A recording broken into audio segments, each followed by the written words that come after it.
think for a moment what it would mean to you and to your employer if your team and all your teams had more of a can-do spirit, had more of a bring-it-on attitude, or what Southwest Airlines calls a warrior spirit.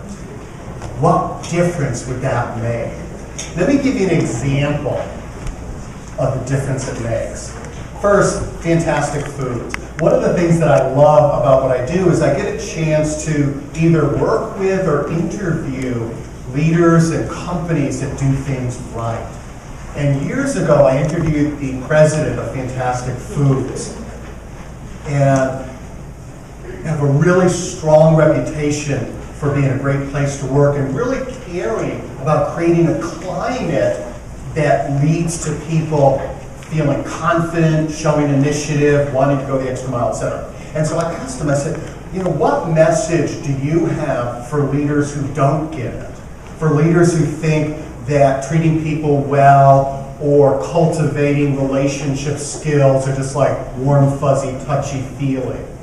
People like that. They don't get it. The so-called soft skills are the software that run your business. And he paused for a while. He's like, what's my message? And he said, I don't know what I would say. I guess I can share with you an example of the difference it makes for us. I'm like, okay, great, share the example. And he said, well, it just happened recently, so it's on my mind.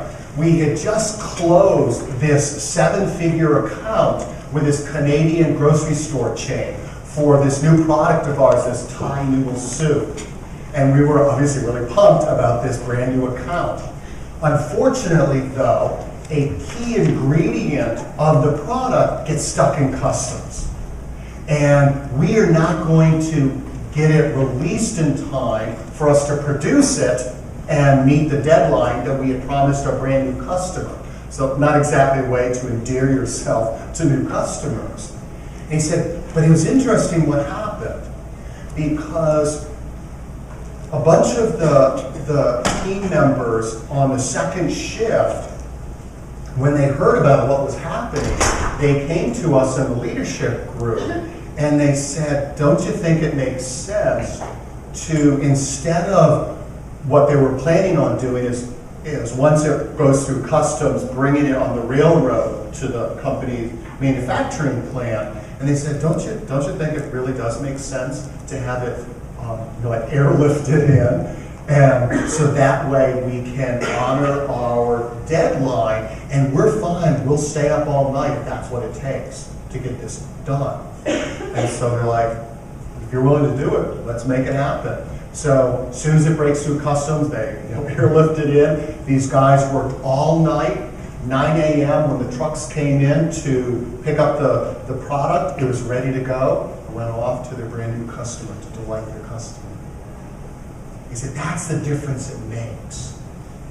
And you think about places that you've worked where, what? Number one, employees wouldn't even know that this was going on. And two, if they knew it was going on, they'd be like, that's what they pay you the big bucks to worry about. I'm just punching in and punching out. Think about, what do you think managers and leaders at all levels did and do there to create that we're all in this together, bring it on, can-do spirit? So that's scenario one. Scenario two, this is one of my favorite examples, especially if I'm doing like customer service training, because there's a term that I call behavioral vision. And behavioral vision is the composite of all the behaviors that are required to achieve your strategic vision. So if your strategic vision is to capture like 10% more of the marketplace, or to appeal to more high-end customers, or to come up with a new product in a faster cycle time, whatever your strategic goals are, business goals, there are certain behaviors that make that possible.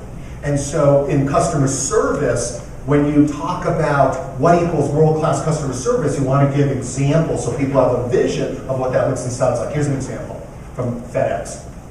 This lady, FedEx driver, is delivering packages downtown Manhattan, Her truck dies on her.